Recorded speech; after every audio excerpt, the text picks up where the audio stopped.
Et j'ai une seconde chaîne CycloGP. Donc on va dire compte tenu un peu de l'actualité et du manque de compétition en cyclisme, Cyclovergne, la chaîne, en fait, à part un gros documentaire que je suis en train de sur moi, sur un portrait que je suis en train de vous consacrer, il n'y aura pas grand chose pour le moment. Il y aura peut-être un petit essai aussi de 2-3 essais dessus. Donc pour l'instant, je préfère me consacrer un peu à CycloGP. Donc ceci est la première vidéo d'essai de CycloGP. Voilà, je vous propose. Voilà. Une première vidéo de CycloGP. Donc CycloGP, c'est une chaîne qui va vous parler plutôt de sport mécanique, puisque bon, c'est quelque chose qui m'intéresse énormément, le sport mécanique. Qui m'intéresse énormément. Et ceci depuis que je suis gamin, puisque bon, quand j'étais gamin, moi j'étais scotché devant les Grands Prix de Formule 1 ou devant les Grands Prix de moto dans les années 80-90. Donc, ouais. Donc j'ai décidé de débuter cette chaîne par un hommage portrait à un des plus grands motards et également un bon pilote de l'histoire du sport automobile, c'est-à-dire Mike Hailwood, qui est mort il y a un petit peu plus de 40 ans et dont dimanche on aurait fêté les 81 ans. Donc il y a un peu plus de 40 ans se tuait Mike Hailwood dans un accident hélas commun, mais tout aussi tragique. Un de ces rares pilotes à avoir réussi le fabuleux triplé, podium en 24 heures du Mans, podium en Formule 1, titre en moto. Et le seul pilote à avoir été champion d'Europe de Formule 2 et champion du monde moto. Et le dernier pilote avec Johnny Cecotto à avoir couru, c'est-à-dire et avoir fait le bon, donc principalement après un titre de champion du monde moto vers la Formule 1. Donc pour résumer un peu l'histoire de Mike Hailwood, donc Mike Hailwood il est né sous le nom de et il s'appellera toujours Stuart Michael Bailey Hailwood. Donc il est né le 4 avril 1940, donc au début de la bataille d'Angleterre à Great Milton, Oxfordshire. Donc c'est un fils de très bonne famille, c'est-à-dire qu'en fait, par rapport à d'autres motards, et c'est aussi pour ça que leur cette place un peu particulière à la moto, c'est un fils de très bonne famille. Son père, en fait, c'est tout simplement un des plus gros concessionnaires d'Angleterre. C'est également un pilote moto. C'est également un pilote moto à 16 heures, c'est même un bon pilote moto à 16 heures, avant-guerre. Donc il baigne dans une culture, franchement, il baigne dans une culture quand même qui est privilégiée. Ou donc dès son enfance, dès l'immédiate après-guerre, il va avoir les courses, il va avoir le Tourist Trophy, il va avoir ces courses-là, son père l'amène, lui faire rencontrer des pilotes, lui achète une mini-bike pour que Mike s'exerce à la mini-bike dans le champ familial, dans le champ du manoir, effectivement. Ensuite son père l'envoie travailler, donc chez Triumph notamment, il envoie travailler. Et un peu avant, Mike Hailwood avait débuté à l'âge de 10 ans, encouragé par son père, à faire de la course moto, puisque son père a repris la compétition entre temps. Donc son père c'est Stuart Williams Hailwood, effectivement, qui était une personnalité anglaise. Donc lui, après, donc, il va monter un peu les échelons, il va dire, je vais montrer assez rapidement que c'est un bon coureur. Et donc il débute en mondial au Tourist Trophy. Non, ouais, il débute en mondial au Tourist Trophy et il débute en championnat d'Angleterre à peine un an avant à Holton Park, qui était un des plus vieux circuits d'Angleterre, pour ceux qui sont au courant. Donc, et pour son premier Tourist Trophy, il va terminer 11ème. Il progresse vite, puisque dès 58, il gagne plusieurs courses dans 3 catégories, en 125, 250, 350. Et il reçoit le prix Pinard du débutant de moins de 21 ans. Et c'est le début. Donc ça va être le début d'une longue histoire avec le Tourist Trophy, puisque Mike Hailwood va longtemps être le recordman de victoires au Tourist Trophy avec 14 victoires et 19 podiums. Donc il débute en moto à 18 ans en mondial, où il signe ses premiers podiums, déjà à Lilleman, qui sera sa course fétiche, et en Suède, où il remporte le Grand Prix 125. D'ailleurs, mais c'est à Donc il remporte son Grand Prix 125 à Dunrod, au Grand Prix de l'Ulster en 1950. 1959, par contre, sera une année un peu plus mauvaise dans les hautes catégories, puisque là il décide de se consacrer aux petites catégories. Il se concentre sur le championnat 125 et termine 3ème avec 3 podiums, une victoire. derrière les Italiens qui, eux, à l'époque, étaient vraiment spécialistes des petites cylindrées. 1960, par contre, c'est une année qui sera un peu moins bonne. Donc en 1960, bah, il fait pas mieux que 5ème en 250. Il remporte aucune course. Il ne signe que 2 podiums, dont Alain Douglas à l'île de Man. Et l'année suivante, par contre, il signe chez Honda et il écrase le championnat.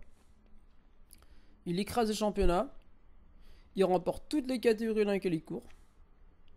Puisque. Et ouais, il remporte. C'est ça. Ah. Il remporte une. Ouais, il remporte. Donc c'est. Au total, il remporte 7 victoires. Donc 4 en 250. Avec 18 podiums. Il lance sa légende de Mike V-Bike. Et en fait, il a gagné dans toutes les catégories où il court. Puisqu'il court pas en sidecar et il court pas en 50. Donc en 1962, il gagne en 500 cm3, il fait 2ème en 250, ça va être comme ça pendant les années qui suivent ensuite. C'est un coureur qui va dominer, donc qui va écraser la catégorie, puisque tout simplement, entre Spa 1963 et Assen 1965, il va gagner toutes les courses auxquelles il participe. Il va terminer. Donc c'était un peu comme comme Agostini à l'époque, c'est-à-dire effectivement c'était d'ailleurs le grand adversaire d'Agostini, c'est-à-dire que c'était des monstres. C'est des choses qu'on ne verrait plus maintenant puisque c'est interdit par le règlement à l'heure actuelle maintenant de double de catégorie. Donc 67 sera sa dernière année régulière en mondial puisque Honda décide de se retirer. Donc ayant fait le tour de la question. Il remporte 2 titres encore en 250 et en 350. Et il décide de passer au sport automobile, chose qu'il avait déjà commencé à faire en 1963. Donc il décide de se consacrer au sport automobile, sauf pour le Tourist Trophy et Daytona 200, qui sont ses courses fétiches, sur lesquelles il va courir même quand il sera pilote. En auto. Ensuite, il reviendra en fin de carrière. Après, on est dans l'asset du Superbike, c'est-à-dire en Formule 1 de la FIM, en 78. Où il gagnera une dernière fois le Tourist Trophy, deux fois encore le Tourist Trophy, dans 2 catégories différentes. Pour porter un record avec 14 record qui sera battu par Joey Dunlop dans les années 90-2000. Puis ensuite, donc, il décide de briller sur 4 roues. Donc, non content d'avoir écrasé la moto et d'offrir des luttes d'anthologie avec Giacomo Agostini et Phil Wheel, Gary Hawkins, donc c'est-à-dire toute cette grande génération des motards des années 60. Il décide de passer sur 4 roues non par une solution de facilité, c'est-à-dire en allant faire du saloon car ou d'aller faire de la Formula Junior, mais directement en Formule 1 avec son ami Rock Pernell, lui-même ancien pilote de Formule 1 sur une Lotus 25 privée. Donc pendant cette première période, il signale peu, puisqu'en fait la Formule 1 c'est vraiment un plaisir pour lui. Il glane un point à Monaco en 1964, c'est un circuit qui est très technique justement, où les capacités de motard peuvent jouer. Donc ensuite en 65, il reprend la moto à plein temps chez Honda pour vraiment finir sa carrière et finir son œuvre en moto. Puis avant de reprendre sa carrière, avant de passer à plein temps sur 4 roues en 1969, et notamment en signant chez Ford avec les fameuses Ford de Gulf en 1969, un podium, avec David Hobbs, et terminé 3ème championnat de Formule 5000, ce qui était un espèce de mix donc entre la Formule 3000 et la Formule 1 à l'époque, une espèce de catégorie intermédiaire. Et il glane ainsi sa victoire sur 4 roues à Brands Hatch durant ces années. Donc ensuite, il monte peu à peu en niveau. Il termine second championnat de Formule 5000 en 1971 avec 8 podiums, dont 4 victoires. Et là, il décide de reprendre contact à plein temps en 1971 avec la Formule 1. Puisque John Surtees, son ami et lui-même est unique champion du monde moto, champion du monde Formule 1, l'engage de son équipe en fin de saison. Donc en fin de saison, il va signer quand même une 4ème place sur la course la plus serrée de l'histoire de la Formule 1, c'est-à-dire à Monza 1971, puisque à Monza 1971, nous avons moins de 2 secondes entre le 4ème entre le 1er et le 5ème, et nous avons moins de 5 secondes pour les points. C'est-à-dire qu'une arrivée très serrée qu'on reverra à peu près qu'une seule fois lors du Grand Prix de Rarama en 81. Mais bon, c'est une autre histoire. Donc, victoire de Peter Gaffin, ce jour-là sur BRM, une des dernières victoires de BRM d'ailleurs. Donc, arrive 1912. 1912, il semble que donc Michael Woods se soit assagi. Notamment en contact de sa femme Pauline, puisque bon, il a trouvé une amie, enfin il s'est enfin posé avec une femme. Il s'est posé en Afrique du Sud, il a trouvé une femme chez son ami Paddy Driver, où il passe une partie de l'année. Et là, il va réaliser sa meilleure saison. C'est-à-dire qu'il va non seulement gagner le titre en Formule 2, qui était quand même à l'époque très concurrentiel, notamment face à Jean-Pierre Jonceau, qui deviendra un grand pilote d'endurance, et à Patrick Depailler également, lui-même ancien motard. Donc en 1972, il signe un podium en Formule 1. Il va signer un podium, il va signer. Ce qui sera d'ailleurs la meilleure performance de l'écurie de Surtees d'ailleurs, avec une deuxième place à Monza. Il fera une 2 fois second, hors championnat d'ailleurs, la course du championnat Brandstad, je peux suite à Monza effectivement. Ce qui en fera d'ailleurs le meilleur pilote de l'écurie, Surtees, avec Carlos Pace. Donc ensuite on dirait plusieurs arrivées dans les points, dans 2 4e places, une 6e place à Charade, c'est un circuit qui est extrêmement difficile, qui est un des plus sélectifs, qui pardonne aucune erreur. Il termine donc le championnat à la 8e place. La meilleure place pour un pilote Surtees durant les 8 ans d'existence de l'équipe. Par contre, 1973 sera une année plus dure, puisque la voiture n'évolue pas. Firestone se désintéresse totalement de la Formule 1, puisque Firestone est en train d'être acheté. Donc il se désintéresse totalement de la Formule 1. D'autant qu'en plus la voiture a une tendance maladive à détruire ses pneus. Donc en fait Firestone, on va dire, on en a un peu marre de l'écurie. Bon, en plus c'est une écurie quand même un peu spéciale, c'est-à-dire que Surtees c'est un peu un manager à l'ancienne. Donc oui, donc ça correspond plus trop en fait à ce qu'on attend de la Formule 1 déjà en 1973, on va dire. En gros, un pilote c'est un pilote, s'il se tue, on s'en branle un peu, on va dire. C'est ça comme mentalité. Donc, par contre, c'est effectivement 73 qui va se faire connaître. En mars 1973, au Grand Prix de Kyalami, quand un carambolage à 4 voitures se produit. Donc, Decharton, lui, il part parce que il pense que Regazzoni est mort, alors que Regazzoni est coincé, assommé dans sa voiture, en flammes. Donc Haywood va sauter dans le feu pour aller détacher les harnais, se brûler les mains en détachant Regazzoni, mais réussira avec l'aide d'un commissaire à détacher Regazzoni. Donc ensuite il part dans l'ambulance avec Regazzoni pour voir s'il va bien. Regazzoni reprend conscience et au final il s'en tire bien. Il s'en tire pas loin. Il s'en tire avec très peu de brûlures et l'année suivante il sera recruté par Ferrari. L'année suivante, bon d'ailleurs, non, il avait déjà été recruté par Ferrari, je suis con. Mais il fera les beaux jours de Ferrari en tant que coéquipier de Niki Lauda. Avant de finir sa carrière sur un grave accident à Long Beach en 80. Et là cette année, en fait, Haywood se rattrape en endurance. Si la voiture est mauvaise en F1, en endurance, par contre, Mike Haywood, il remporte avec Derek Bell les 1000 km de Spa. Donc ses bonnes performances de 72 notamment, et son parcours en endurance et en Formule 2, lui permettent d'intégrer McLaren ensuite en 74 avec la McLaren Yardley, c'est-à-dire la 3e voiture de McLaren.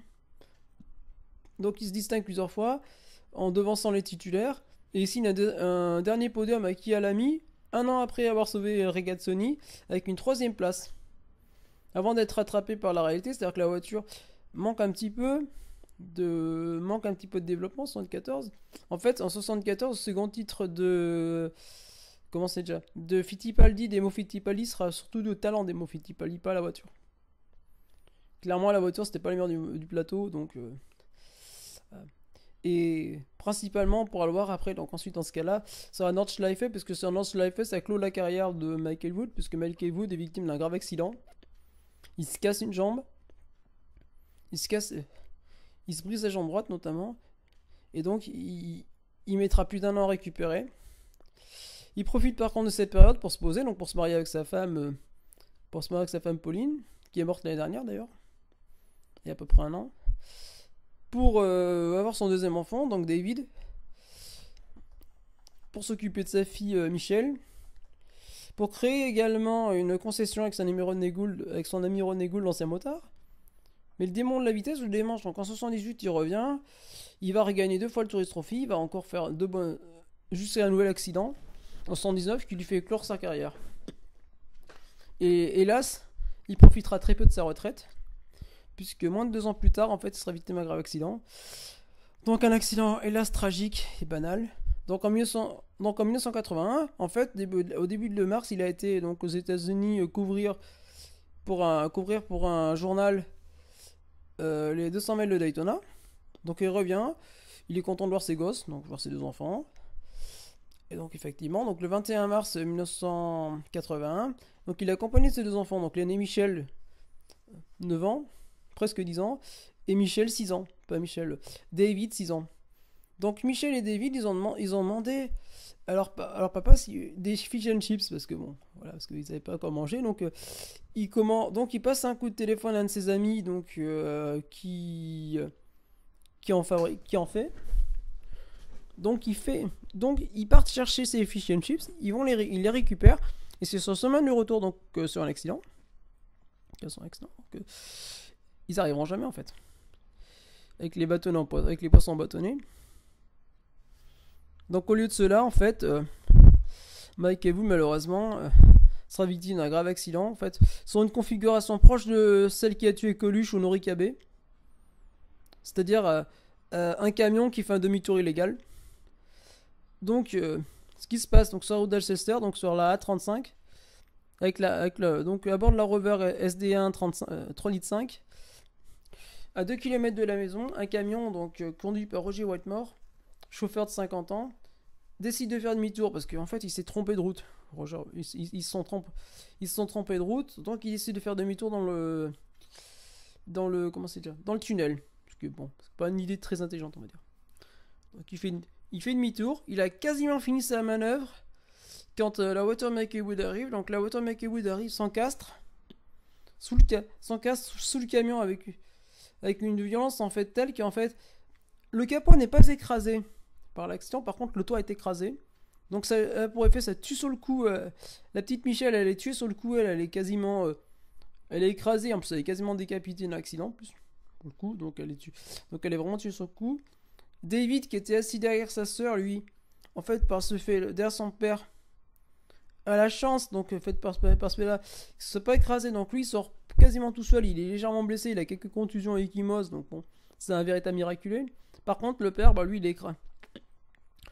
Le père il est sous la voiture, il est coincé dans la voiture, gravement blessé. Donc très gravement blessé. Les secouristes vont mettre pas mal de temps quand même à le dégager de la voiture. Et malheureusement, très rapidement à l'hôpital on se rend compte que Haywood est inopérable, puisque victime de graves blessures, notamment cervicales et la tête. Donc il n'y a plus rien à faire. Et donc effectivement, donc 2 jours plus tard, effectivement, il finit par mourir à l'hôpital. À moins de 10 jours de son anniversaire. Voilà. Ainsi s'achève la trajectoire de ce qui fut quasiment un des plus grands champions du sport mécanique, des sports mécaniques au niveau mondial. Donc c'était Lionel Rosière de Cyclo GP. Donc c'était ma première vidéo d'essai. Donc effectivement, vous voyez qu'effectivement c'est encore pas très au point, mais bon, c'est pas grave. C'est une vidéo d'essai, vous verrez, ça s'améliorera peu à peu. Le temps que je m'habitue au matériel, parce que en fait le dictaphone, j'ai assez peu enregistré avec encore. Les logiciels, ça fait longtemps que je les ai pas utilisés, je les connais, mais ça fait très longtemps que je les ai pas utilisés depuis mes études. La caméra pareil aussi, donc voilà, bon, soyez un petit peu indulgents. Donc si ça vous a intéressé, vous mettez un petit pouce bleu, un petit commentaire, abonnez-vous, parce que bon, il y aura d'autres vidéos, notamment en ce moment pas mal sur les paradisciplines à côté de la Formule 1, parce que moi ça m'intéresse aussi, j'aime un peu tout, donc je vais essayer de vous faire découvrir un peu tout cet univers un peu. Au revoir, Donc c'était Lionel Rosière, bonne matinée ou bonne soirée.